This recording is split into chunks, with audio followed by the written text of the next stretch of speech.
on travaille sur des corrélations. Et ça, niveau en fonction de tout le territoire national. Sans détection. d'abord au niveau de la classe. Vous innovez. Bonjour Dominique Ardant. Bonjour. Vous êtes sociologue et chercheur au laboratoire des usages d'Orange Lab. Vous êtes également professeur associé à l'Université de Marne-la-Vallée. Vos recherches portent en particulier sur les transformations contemporaines de l'espace public. Alors, comment, selon vous, s'articulent aujourd'hui avec les nouveaux médias numériques, pratiques culturelles et sociabilité? Ce qui s'est joué d'important dans le rôle du numérique et notamment des réseaux sociaux, et notamment pour les jeunes qui ont joué un rôle central. Maintenant, il y a d'autres publics que les jeunes dans cette affaire. C'est l'utilisation des réseaux sociaux dans une sorte de double mouvement qui est à la fois de production de son identité et de construire sa fiche personnelle, de sculpter son image, de travailler la sculpture de soi, ses photos, ses goûts, sa manière d'être, et de le faire en relation directe avec la reconnaissance que l'on obtient de ses amis. Alors amis qu'on connaît très bien dans la vraie vie, ce qui est plutôt le cas, et notamment pour les jeunes, ils sont plutôt en interaction avec des gens qu'ils connaissent dans la vraie vie, et puis une nébuleuse de gens qu'on connaît moins bien. Et donc il y a une relation entre la manière dont les individus se montrent, s'exposent, avec de façon très singulariste, très narcissique parfois aussi, et donc cette manière de se raconter en public, de se mettre en scène en public, est constamment à la recherche d'une reconnaissance, ratification, approbation par le réseau social de proximité des individus.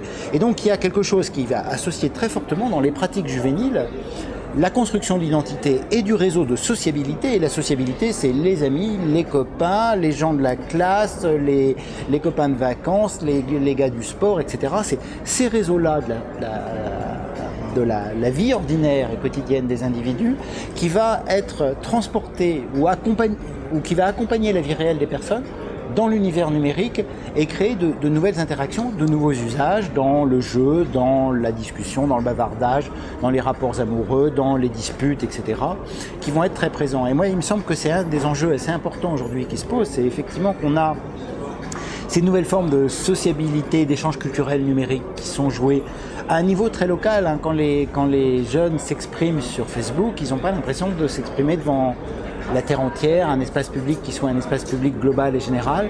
Ils sont d'abord ancrés dans un réseau qui est leur réseau de sociabilité.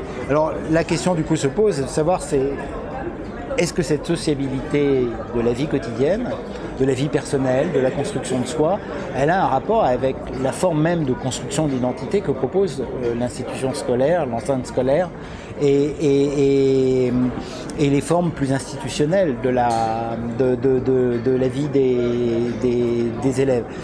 Et c'est un enjeu, alors c'est intéressant d'être ici pour en discuter, mais on ne sait pas très bien comment, ou si il est nécessaire de les articuler ou bien de les séparer comme étant deux éléments différents. Moi, ce que je crois, c'est qu'aujourd'hui, on a une tendance assez individualiste des formes à la fois de l'expression sur les réseaux sociaux et en même temps des attentes des élèves par rapport à l'institution scolaire. Et dans cette attente individuelle de singularisation des individus, il y a des choses communes entre la réussite scolaire, le fait qu'on a su faire et montrer des choses dans l'enceinte scolaire et ce qu'on est en train de vivre et de partager en se montrant au sein de la bande des copains qu'on partage sur Facebook. Vous avez beaucoup écrit sur Wikipédia. Tout un chacun peut participer à la construction d'un savoir partagé et universel. Le numérique facilite, on le voit, une forte dynamisation de l'individualisation à la production de l'expression écrite publique. L'école doit-elle, selon vous, intégrer l'apprendre à publier dans la culture numérique? Elle doit leur permettre de construire. La publication est essentielle aujourd'hui. Alors moi je crois que c'est essentiel. C'est pas le numérique qui l'amène, les bons profs, ça depuis très longtemps. Les bons profs. Je sais pas comment il faut le dire. Mais je crois que c'est effectivement quelque chose que le numérique est venu renforcer, qui est renforcé par les dynamiques socio-culturelles de l'individualisation aussi dans nos sociétés.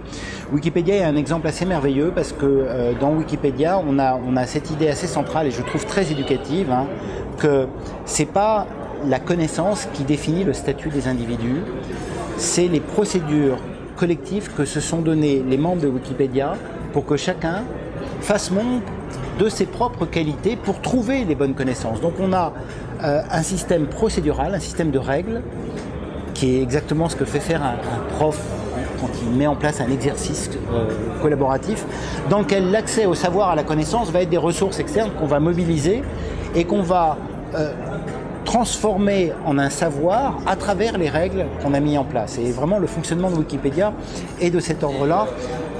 Du coup, on a un élève, un apprenant qui est un apprenant producteur. Et là, je crois, bon, c'est des débats assez classiques dans le monde pédagogique, mais que plus on fait participer les apprenants à la production du savoir, à la publication de connaissances, voire même à la recherche et à l'invention, ça c'est un argument de François Tadei qui est très juste, plus je crois on enrichit ses compétences individuelles, avec un risque important, c'est qu'on recrée de nouvelles exclusions entre ceux qui sont précisément créatifs et producteurs et ceux qui ne le sont pas. Et puis il y a une deuxième dimension qui est, je crois, qui est très liée à la question de l'imagination dans l'enceinte scolaire. D'une certaine manière, ce que les gamins font dans l'espace de leur sociabilité, qui est de se produire soi-même, se mettre en scène, se théâtraliser, ils font preuve d'imagination et de créativité.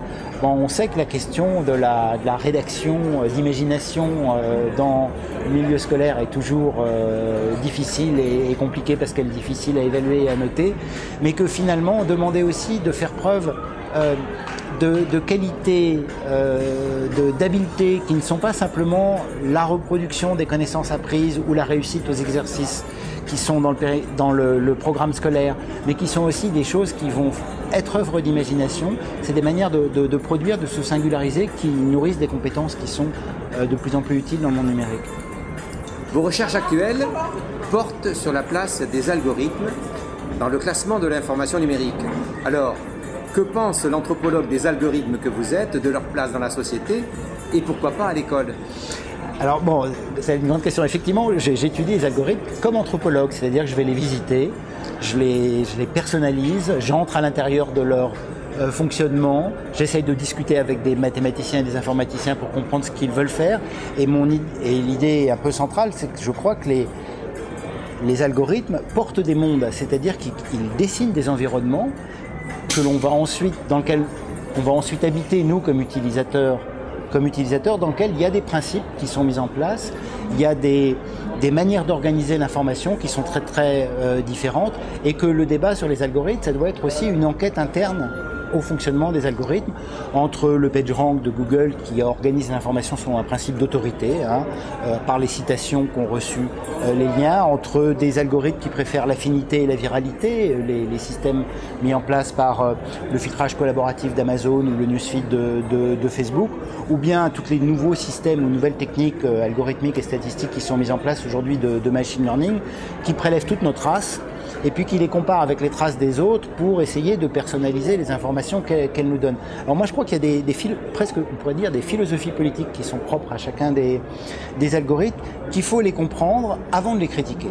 Voilà, c'est un peu mon point central, c'est que on est aujourd'hui dans une situation où on a très peur des big data, on voit arriver ces techniques automatiques de traitement de l'information qui sont très inquiétantes et à raison, et notamment sur la question de la vie privée. Mais en même temps, notre manière de les critiquer, c'est de rejouer une sorte de tension entre nous les humains, on sait parce qu'on est savants, sagaces, qu'on a des idées, de l'imagination et de l'intuition, et puis ces machines sont idiotes et bêtes.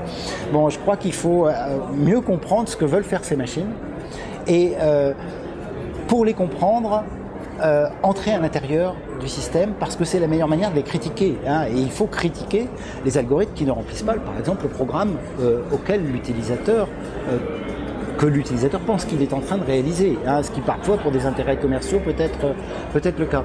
Et donc je crois que c'est le travail que j'ai entrepris, c'est un travail de déconstruction, compréhension, pour faire une autre critique des algorithmes que l'idée que ce sont des machines qui nous rationalisent et qui nous automatisent, et qu'on a un intérêt assez majeur dans nos sociétés à engager ce rapport aux nouvelles techniques numériques qui sont mises en place, qui sont d'énormes techniques statistiques qui se déploient, en les regardant de l'intérieur. Et du coup, moi je pense qu'il y a un rôle évident, et là